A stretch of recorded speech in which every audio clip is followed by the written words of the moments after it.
Hello, good morning student. Today we are learning new topic nucleus.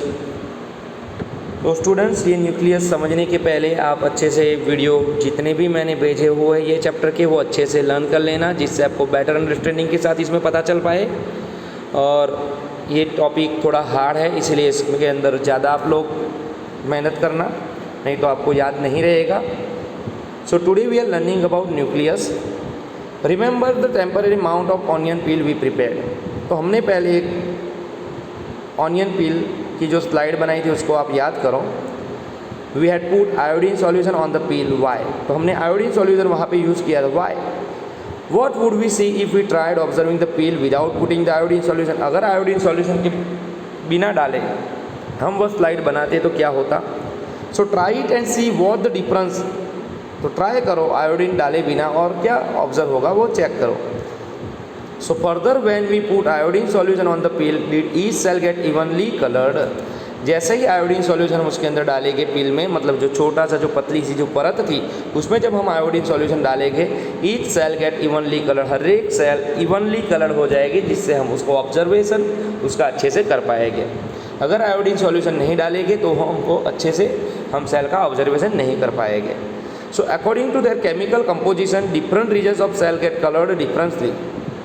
तो iodine solution की वजह से उसका जो केमिकल कंपोजिशन जो डिफरेंट रीजन का डिफरेंट कलर होने की वजह से हम अलग अलग रीजन को क्लियरली देख पाते हैं। Some regions appear darker than other regions, some regions appear darker than other regions, कई रीजन दूसरे रीजन से डार्कर हो गए। Apart from iodine solution we could also use safranin solution और methylene blue solution to stain the cells. तो iodine solution की साथ साथ हम we could also use safranin solution और methylene blue solution to stain the cells. तो cells को अच्छे से देखने के लिए हम सेफ्रेनिन सॉल्यूशन या मिथिलीन ब्लू सॉल्यूशन भी यूज़ कर सकते हैं। We observe cells from an onion, let us now observe cells from our own body. तो यहाँ हमारे बॉडी की सेल के बारे में है। तो यह भी मैंने आपको एनिमेशन वीडियो दिखाया था जो चीक सेल की बात थी।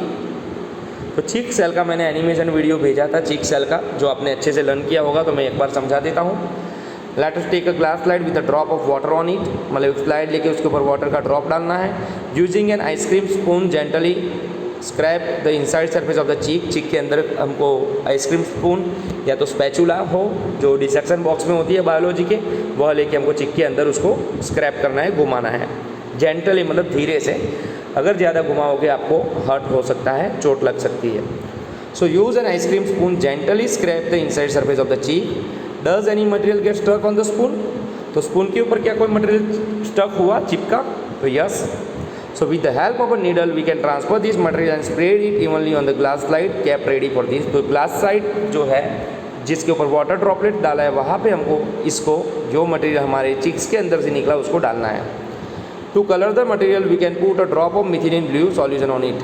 तो जो चिक सेल जो हमको देखने हैं, तो ये जो मटेरियल है उसके ऊपर हमको मिथिलीन ब्लू, तो हमको we can put a drop of methylene blue solution on it, उसके ऊपर मिथिलीन ब्लू का ड्रॉप डालना होगा, तो उसके कलर हम माइक्रोस्कोप में ऑब्जर्व कर पाएंगे। Now the material is ready for observation under microscope. Do not forget to put a cover slip on it. तो स्लाइड के ऊपर हमने वाटर ड्रॉप्स डाला, फिर उसके ऊपर चिक सेल थे, उसमें से हमने नीडल की मदद से चिक सेल, मतलब मटेरियल जो है चिक्स के अंदर का वो डाला, फिर उसके ऊपर हमने मिथिलीन ब्लू का 1 ड्रॉप डाला और फिर उसको कवर स्लिप से ढक देंगे। और कवर स्लिप ऐसे ढकेंगे कि अंदर एयर ना रह जाए, बबल्स ना रह जाए एयर के। फिर हम उसको माइक्रोस्कोप में ऑब्जर्व करेंगे। So what do we observe, what is the shape of the cells we see. हम कैसा हम कैसा शेप देख सकते हैं सेल का। Draw it on the observation sheet, observation sheet पे ड्रॉ करना है। पर हमारे पास यहाँ कोई माइक्रोस्कोप नहीं है अवेलेबल, या आपके पास भी नहीं है, तो ये हम ऑब्जर्व नहीं कर सकते हैं, तो हमको इमेजिन करना पड़ेगा ये। What there are darkly coloured spherical और dot like structure near the centre of each cell.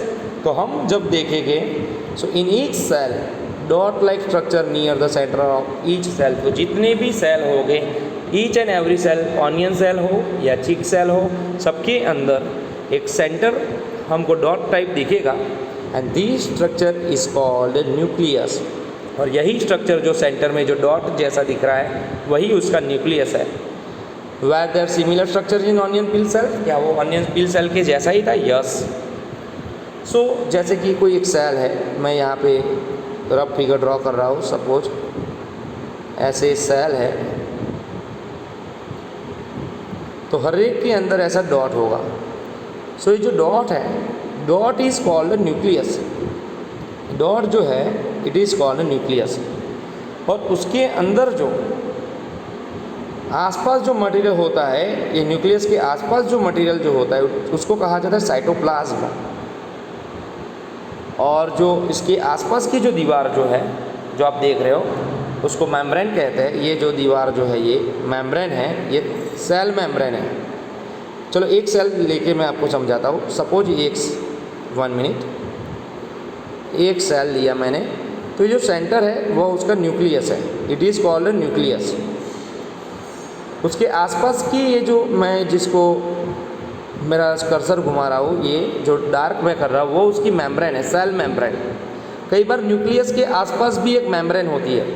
अगर न्यूक्लियस के आसपास मेम्ब्रेन है तो it is called nuclear membrane. अगर न्यूक्लियर के आसपास कोई मेम्ब्रेन है, it is called nuclear membrane. Cell के आसपास जो मेम्ब्रेन है, it is called cell membrane. और अंदर जो ये ऐसा जो डॉट डॉट वाला जो स्ट्रक्चर दिखता है, इट इज़ कॉल्ड साइटोप्लाज्म, जिसको कहते हैं जीवरस। जो साइटोप्लाज्म के अंदर बहुत सारे सब्सटेंसेस तैरते हैं। तो समझ गए होगे आप, सेंटर पॉइंट है इट इज़ न्यूक्लियस। न्यूक्लियस के आसपास एक एक्स्ट्रा जो कवर है, it is called nuclear membrane. Cell के आसपास जो कवर है, it is called cell membrane. Plant cell के अंदर ये सेल मेम्ब्रेन के भी पास जो कवर होता है, इट इज़ सेल वॉल, कोश दीवार। तो प्लांट सेल के अंदर सेल मेम्ब्रेन के आसपास भी, प्लाज्मा मेम्ब्रेन के आसपास भी एक कवर होता है, विच इज़ कॉल्ड कोश wall, cell wall. Clear this one? तो आप समझ गए होंगे न्यूक्लियर मेम्ब्रेन किसको कहते हैं एंड न्यूक्लियस किसको कहते हैं। तो the nucleus has a double layered covering called nuclear membrane. मैंने जो दिखा है, जो सेंटर जो है उसके आसपास जो कवर है, it is called cell membrane. The nuclear membrane has pores which allow the transfer of material from inside the nucleus to outside. तो अंदर से बाहर जाने के लिए, बाहर से अंदर जाने के लिए न्यूक्लियर मेम्ब्रेन हैज़ पोर्स, छोटे छोटे होल होते हैं उसके आसपास, inside the nucleus to its outside, that is the cytoplasm which we will talk about in section 5.2.4, जो हम आगे के सेक्शन में साइटोप्लाज्म के बारे में डिटेल में समझेंगे। नाउ न्यूक्लियस का काम क्या है, न्यूक्लियस के अंदर क्या होता है, we are learning about it. The nucleus contain chromosomes which are visible as rod-shaped structures only when the cell is about to divide. The nucleus contains chromosomes. Nucleus के अंदर क्रोमोसोम्स होते हैं which are visible. वो कब दिखते हैं? which are visible as rod-shaped structures only when the cell is about to divide. मतलब one cell में से टू सेल जब बनते हैं या टू में से फोर सेल बनते हैं, मतलब सेल डिवाइड की जब प्रोसेस होती है, तब हमको ये क्रोमोसोम जो रॉड-शेप्ड स्ट्रक्चर होते हैं वो दिखाई देते हैं। Chromosomes contains information for chromosomes contain information for inheritance of characters from parents to the next generation in the form of DNA molecules। तो ये क्रोमोसोम्स ही ऐसी चीज़ है जिसकी वजह से इनहेरिटेंस ऑफ कैरेक्टर्स, मतलब हमारे माता पिता के जो इनहेरिटेंस, उनके जो लक्षण हैं, उनके अंदर के जितने भी उनके जैसे जो हमारे में जो गुण आते हैं, कैरेक्टर्स जो होते हैं पेरेंट्स के, वो हमारे अंदर आते हैं। जैसे कई माता पिता को अगर डायबिटीज़ है तो उनके बच्चों को भी डायबिटीज़ कई बार होती है इनहेरिटेंस की वजह से। एज इट इज़ किसी को नंबर है तो उसके चाइल्ड को भी ऐसे नंबर की प्रॉब्लम होती है। कई का फेस पेरेंट्स के जैसा फेस होता है उनके बच्चों का, वह भी होने का मेन रीज़न क्या है? क्रोमोसोम्स। सो इन्फॉर्मेशन कौन कंटेन करता है? Chromosomes. So chromosomes contains information for inheritance of characters from parent to next generation in the form of DNA। तो DNA के फॉर्म में ये जो पेरेंट्स के जो इनहेरिटेंस है, उनके जो लक्षण जो है, उनके कैरेक्टर्स जो है उसके बच्चों में, ये क्रोमोसोम्स के अंदर जो DNA रहे उसकी वजह से आते हैं। DNA means deoxyribonucleic acid. What is the full form of DNA? ऐसे क्वेश्चन आए। So the full form of DNA is deoxyribonucleic acid. Chromosomes are composed of DNA and protein. Chromosomes कैसे बनते हैं? So chromosomes are composed of DNA and protein. तो DNA और protein से बने हुए होते हैं chromosomes. And DNA molecules contain the information necessary for constructing and organising cells. और कोई भी सेल को कंस्ट्रक्ट करने का काम डीएनए मॉलिक्यूल्स करते हैं। So DNA molecules contain the information necessary for constructing and organising cells. तो कोई भी नए सेल को ऑर्गेनाइज करना, उसको कंस्ट्रक्ट करना, वह जितनी भी इंफॉर्मेशन नेसेसरी इंफॉर्मेशन है डीएनए मॉलिक्यूल्स कंटेन करते हैं। Functional segments of DNA are called genes. और ये डीएनए के अंदर जो फंक्शन करने वाले जो सेगमेंट हैं, मतलब डीएनए के अंदर भी कुछ है, इट इज़ कॉल्ड जीन्स। तो जीन्स जो होते हैं वह उसको फंक्शनल सेगमेंट के तौर पे उसका काम करते हैं। So functional segments of DNA are called genes in a cell which is not dividing. Cell के अंदर जीन कभी डिवाइड नहीं होते हैं। This DNA is present as part of chromatin material and this DNA is present as a part of chromatin material, and chromatin material is visible as entangled mass of thread like structure। और chromatin material ऐसे thread type के structure होते हैं, एकदम धागे जैसे पतले structure होते हैं।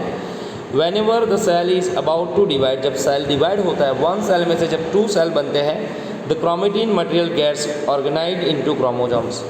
तो जब one cell to two cells, एक में से दो सेल जब बनते हैं, तब ये जो क्रोमेटिन मटेरियल जो होता है organised into chromosomes, chromatin material में से क्रोमोसोम्स बन जाते हैं।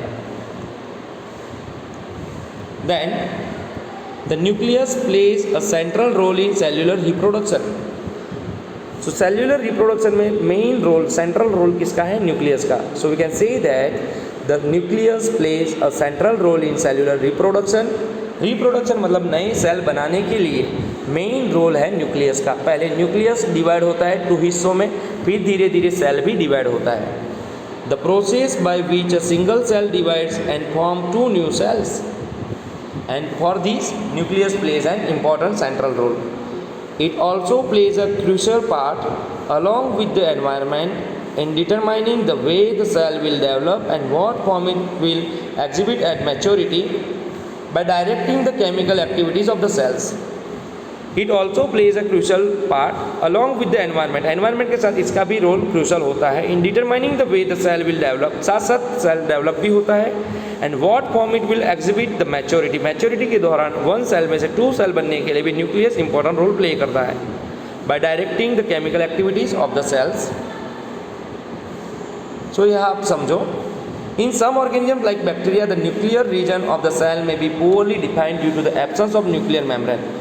तो बैक्टीरिया जैसे जो ऑर्गेनिज्म होते हैं उसके अंदर यह न्यूक्लियर रीजन जो होता है मे बी पुअरली डिफाइंड, वो अच्छे से हमको दिख नहीं पाता है because absence of a nuclear membrane. उसके अंदर न्यूक्लियर मेम्ब्रेन नहीं होने की वजह से हम उसको डिफाइन नहीं कर सकते हैं जल्दी से। So such an undefined nuclear region containing only nucleic acid. और ऐसे जो होते हैं such an undefined nuclear region containing only nucleic acid is called nucleoid, और उसको कहा जाता है nucleoid. And such organisms whose cells lack a nuclear membrane are called prokaryotes। और ऐसे जितने भी ऑर्गेनिज्म होते हैं जिसके अंदर न्यूक्लियर मेम्ब्रेन नहीं होता है, they all are called prokaryotes। and organisms with cells having a nuclear membrane, जिसके अंदर न्यूक्लियर मेम्ब्रेन होती है, they all are called eukaryotes। तो आपको याद रखना है न्यूक्लियर मेम्ब्रेन नहीं है, they all are called prokaryotes, और जिसके अंदर न्यूक्लियर मेम्ब्रेन है they all are called eukaryotes।